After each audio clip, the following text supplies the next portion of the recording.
Now streaming on Facebook. Hi, everybody. Welcome to tuning into our talk about love today. I'm here with David Peacock, my dear friend and a conference buddy for the last 2 years. And I wanted to tap into his mindset around love. And he is very eligible, very single. And I can sell him right now, but I won't use this opportunity. But there are good guys out there. And one of the things is we're talking about love today because I'm getting a lot of questions from clients and from people I know all around the world having issues and struggling with dealing with dating and love on during this time of isolation and quarantine, right? And one of the things that I'm hearing a lot out there is the struggle with the lack of physical intimacy or the physical connection with people, right? Especially in dating. So, seeing that Tina, Jessel, and I are launching our dating app next week for the community of personal development, I want to highlight somebody who is really into personal development and really believes in the mindset work and self development. And Dave, you've been spending a lot of years on this, so I wanted to highlight you and just tap into your mind about what do men really want out there? What do men really want? That's a big question, Susan. That's a big question. But let's think about that. What do men really want out there? I mean, of course we do want that relationship. Now, you've touched on this before, where you go into a date. There's a lot of dating websites that we all know about, like you got Bumbles and Tinders and Hinge, all that kind of stuff, right? And we go on a date based off one of those apps. And a lot of the time, the female has this wall up, this guard, like that we're not able to penetrate that guard until we actually, really either they're really physically attracted to us, or we're able to be like the smooth talker and able to bring that wall down, right?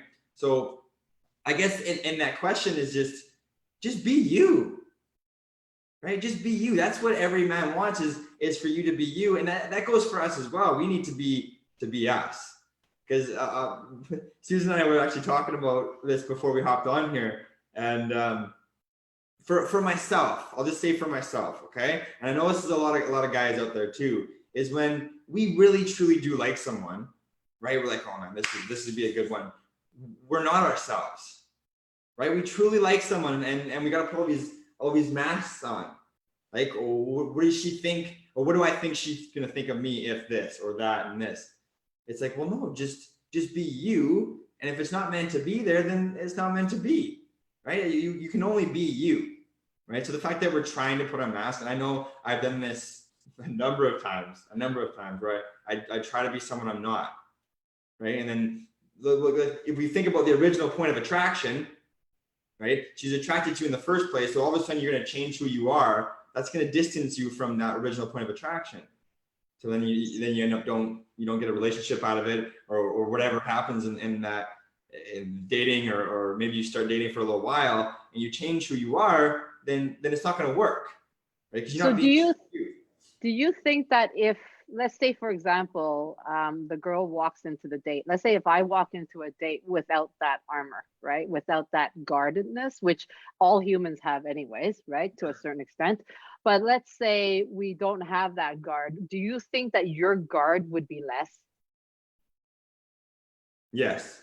Right. You can feel it, right? Like when you first meet someone and we're programmed to just like to judge just like that, right? Just analyze someone from head to toe within a matter of seconds, right? So we do pick up that feeling from in both ways, right? Guys to girls, girls to guys. You pick up that feeling right away, whether you make that quick assumption, right? So that's why a lot of people say that first impression is very important. But at the same time too, it's if that wall is down, for like the question you're asking, if that wall not necessarily down, but it's not like a hard, stern 6-foot brick wall, it's going to be a lot easier of a transaction, a lot easier of a conversation, and allow us to just relax, be ourselves, and get to know each other. And so what is your idea or your explanation or description of a meaningful relationship? Explanation of a meaningful relationship. Okay. What I would honestly say with that is two huge things, and this is my perspective as well, would be trust and communication, right? Because the trust factor is within ourselves. Like, do you trust yourself? Right. So if you do have that trust for yourself, it'll be easy to have trust in somebody else. Right. And then the communication part of it too, where it's, yeah, just talk about who you are, talk about who she is, or whatever the dating is. We're talking specifically male and female here, but it's having that where it's, the communication is very important, because you might feel a certain way, but you're not communicating the way you actually feel, right? So that's a huge part of what a meaningful relationship is, and just being able to spend time with someone, being able to laugh with someone, being able to enjoy that time spent, where it's not an obligation, where it's not, and you both have things you're working towards, and it's not everything has to be done together, but again, it's that communication of what this person wants, and what we want to be doing together, right? So what do you think is sort of the common theme of why it hasn't worked in many of the dates that you have gone on, in terms of what are you looking for that is just lacking? Okay, that's a really good question. So again, we'll go back to that mask wearing, right? That's a lot of what my problems have been, and a lot of guys, right? Because we can go back to our animal instincts too when it all comes down to it. Because let's think about this. Let's go a little bit deeper. So there's the common saying that nice guys finish last, right? That's something that's very evident. Nice guys finish last, right? So if it's that bad boy that girls are looking for, or at least we think that what girls are looking for based off their point of attraction in the sense of their upbringing or their beliefs to what a relationship should look like, right? It's putting on those masks. So there's some of the nicest guys I know, like they're not in any relationships, right? So going back to that, why hasn't it worked for me is because, again, I've been putting on masks, and then I'm distancing that point of attraction now, because I'm being someone different than what the original attraction was, right? And that's what a lot of us do. We try to be someone we're not, right? Do you think it's because people are afraid to be hurt? Oh, 100%. 100%, because it happens to you one time, and then you think, oh, it's going to happen again and again and again, and it will happen again and again and again if that's what you're thinking, if that's what you're going into it expecting, right? So how do you think, if you were to give me advice on how I could make this easier, let's say you were interested in me, sitting in front of me at the dinner table, now you're making me blush. Yeah. And then I'm guard. What would you tell me to do for you that would make, like, if you had freedom to express yourself without being slapped in the face, right? Like, what would you tell girls to just sort of one thing they can do? Is it vulnerable? Like, what do you see that women are not vulnerable out there, or do you see that they're trying to be something they're not too? Like, what does vulnerable look like for you? Yeah, okay, that's a really good question too, because part of that vulnerability is like again, we put those walls up before we even meet somebody, right? A lot of the times our walls are up when they should be down, and they're down when they should be up, right? But that's like going into that. Are you asking me what you could say to a girl on a date, or are you saying like what's some advice a girl could use before they even go on the date?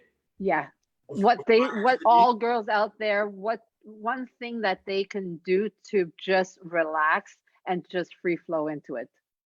Yeah, that's part of it, is being vulnerable. You're right. That's a huge part of it.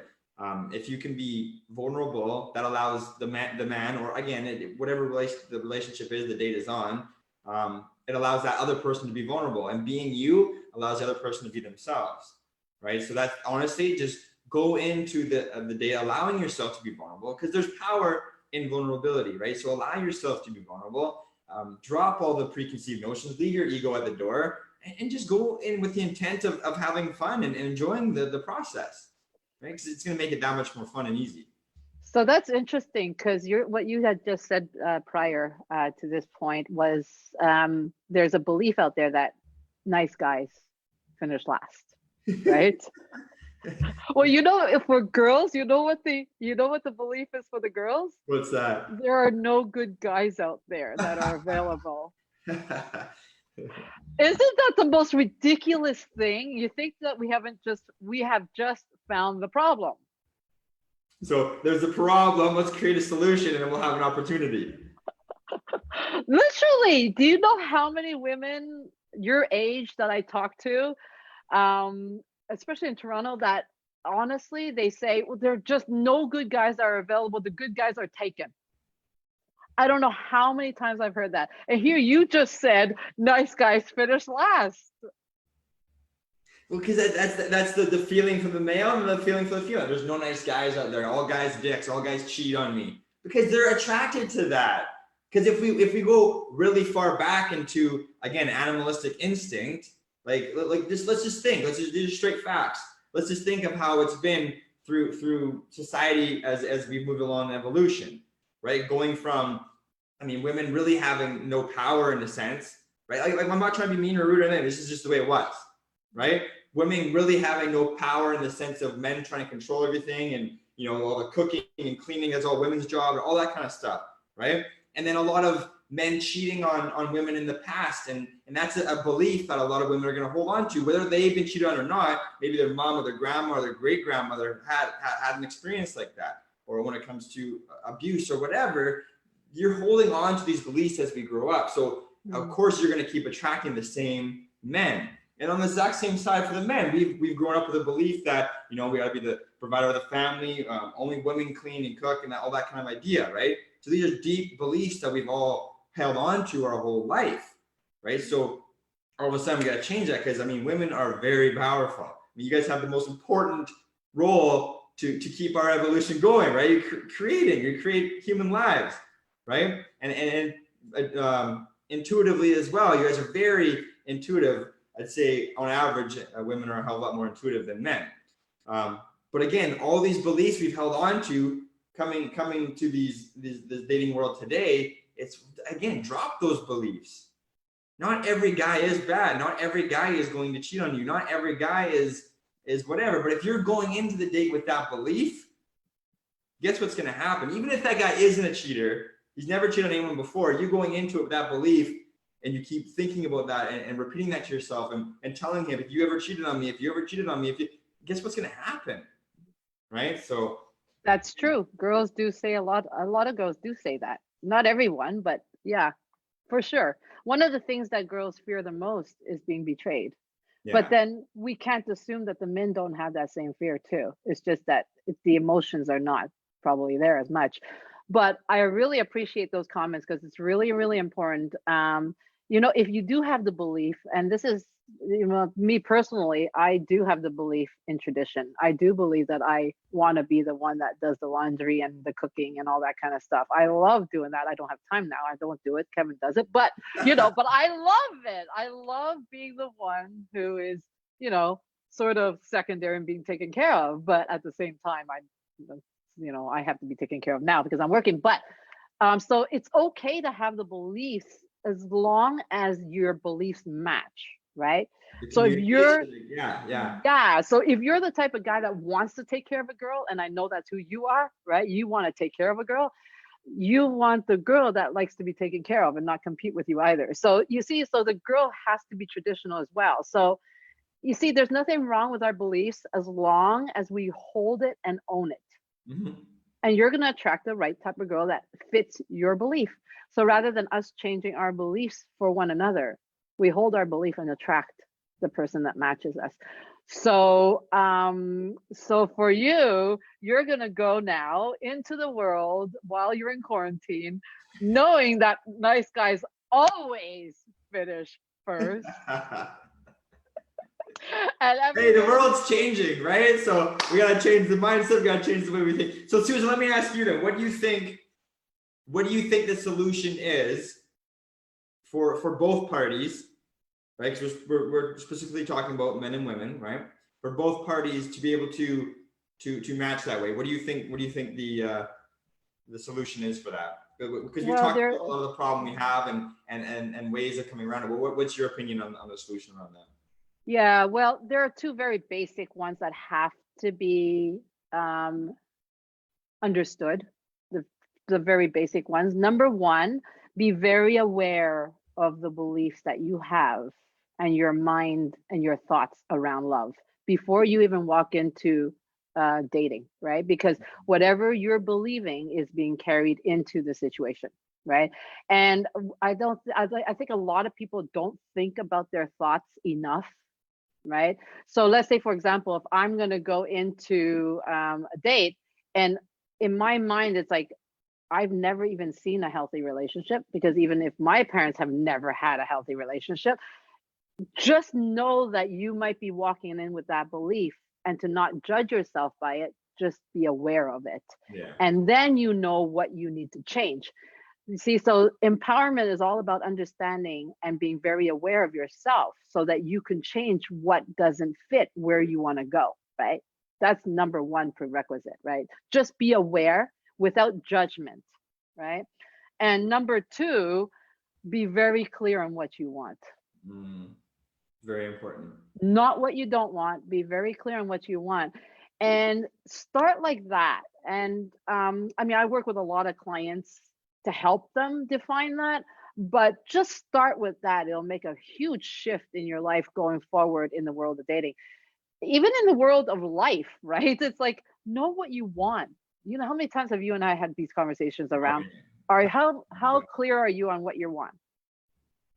Because I could tell you one thing, when you go out in the world of love and dating without having that clear definition of what you want, you're going to get a lot of junk. Well, yeah, because it might be to what you want to a certain extent, but then there's something else that you weren't specific about, right? It's okay. Well, let's reanalyze this. And we talked about that before we hopped on this too, is the analyzation of your results. So you're going out with the intention of what you want, and you get a certain result. Right? It might not be the results you want. So, okay, analyze that result, and then what needs to change in order to have what it is you want. You want to touch on that? Yeah, I mean, rather than focusing on kicking yourself for what doesn't work, really take it like a scientist and look at the results you're getting, what doesn't work, and switch it around right away, right? So look at the types of guys or girls or whatever you're attracting. There is a common pattern, and that common pattern, it shows what's going on inside of you. People have very difficult times self-diagnosing, but you can't deny your results. So be really the master of your own results and know how to look at it without kicking yourself over it. The judgment of the result is going to hinder you from being able to make the changes you need. So you're a coach, Dave, you're a coach. You're going to be my love coach from now on, because you're going to help people get clear on their lists. But yeah, no, personal development. And the other thing, I think the third thing I'll add to it, just to finish this off, is take accountability for everything that happens in your life, right? If you've had guys that cheated on you, if you've had girls that cheated on you, that's okay. That's their problem. Take accountability that you have to make a decision whether it's right for you or not, right? So it's happening for you to help you make a decision to move forward. That's well said, happening for you, yeah. Yeah, so if somebody cheated on me, I would be like, okay, if it hurts, of course it hurts. But at the same time, it's forcing you to make a decision. And that's the gratitude you have to have, right? Yeah. Rather than denying or avoiding and then hitting the fear. So there's so much to love and the love mindset that we can spend hours and hours on this. But for now, I just wanted to highlight your ideas. Well, it is so powerful too, right? Love, it's what we are, right? Yeah. We are love. It is the most powerful motivator there is in the world, and there's a bit of misconception and a bit of confusion towards it too. But just before we wrap this up quickly, because I know what it was for me, and I'll state that just after. But for you, before you met your husband, what was it? What was the analyzation for you behind specific dates and guys you were dating before you ended up meeting Kevin? What was that analyzation for you? Well, you know what? I was with somebody from the age of 13 to 22. So that really messed me up in like absolute dependency. So when I became single in my early 20s, I swore to myself that I will never settle for anything less than what I want. So my journey was to define who I was, what I wanted It took a lot of guys and a lot of years.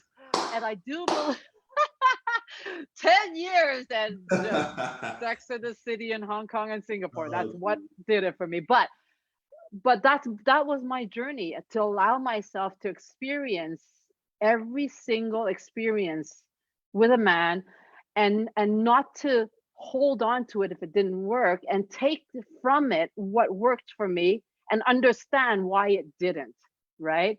And so that helps you embrace every single experience you have. So after 10 years, I was having such a good time, because it was, dating for me was just getting to know people. That's all it was. It wasn't a reflection of me not finding love. It was a reflection of, man, there are some good guys out there. I only met great guys. So I don't believe there's no good men out there. I only see great men.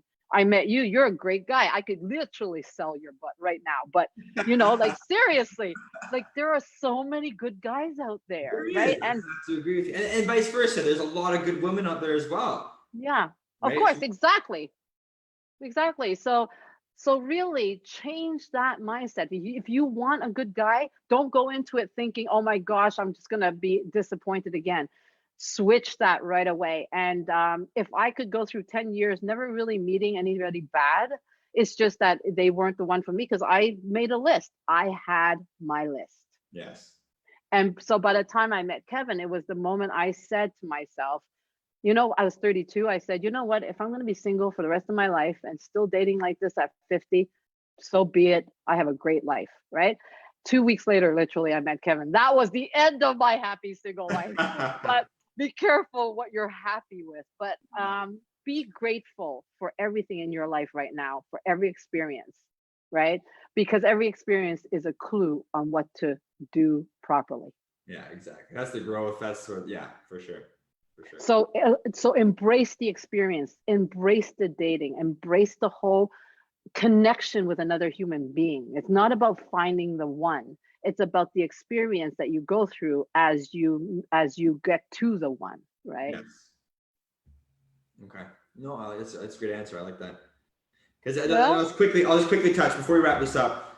I know I've said that a couple of times now, but for me, I know there's a lot of issue for a lot of guys, right? Like, we'll attract what we think we want, but then there's a specific part of it that we don't want. Why am I keep attracting this, right? And I know for me, it was always that belief of, okay, maybe I'm not the person I want to be in order to attract that woman that I truly want, right? And that's a belief I have. Like, consciously, I know that why can't I grow with somebody? And you meet somebody and you both grow together, right? I know I can do that, but it's that deeper belief in me that thinks, okay, well, I have to be this provider like we talked about earlier in order to attract the girl that I actually want. Well, it's a bullshit idea, right? So I need to drop that and just go out and get what it is I want, right? Exactly. And I want to share that with some guys, and is do that for yourself, right? Just like Susan said earlier, be specific with what it is you want. And if you're not attracting that, well, then reanalyze that for yourself. And yeah, I mean, just the whole exercise of defining what you want, sometimes you do require a coach to help you, right? Because we don't know what we want. We think we know what we want, but really, even if you have a list, if you don't have the right things on your list, then you're going to attract the wrong thing for you. It's not going to work anyway, right? So literally getting clarity around your list is interesting work. But we're doing a live webinar on March 31st for the media. And so I'm going to send you the link, and then you can send it to everybody, because we're going to be talking love big time. Awesome. Yeah. And thank you so much, Susan, for your time. Because I mean, you're an amazing love coach. Like you said at the beginning, we've got to know each other for almost 2 years now. And it's been an absolute pleasure, because you've expanded my mind to a whole different realm, especially in that love, the love area. So thank you for being you, and keep shining your light. Yeah, well, you know what? You're going to help us shine it in Toronto. So because you are our mascot. No, seriously, Dave, you represent the ideal man in terms of personal development. In your age group, you need to learn, and you're growing, and you want to be with somebody that grows. It's just absolutely beautiful. And I think that, honestly, I think we all have to believe that there are good people out there, and that's what we're going to walk away with here. Excellent. Okay. Thank you, everybody, for tuning in. Thanks, guys. Everyone have a wonderful day. And as always, keep smiling. Smiling.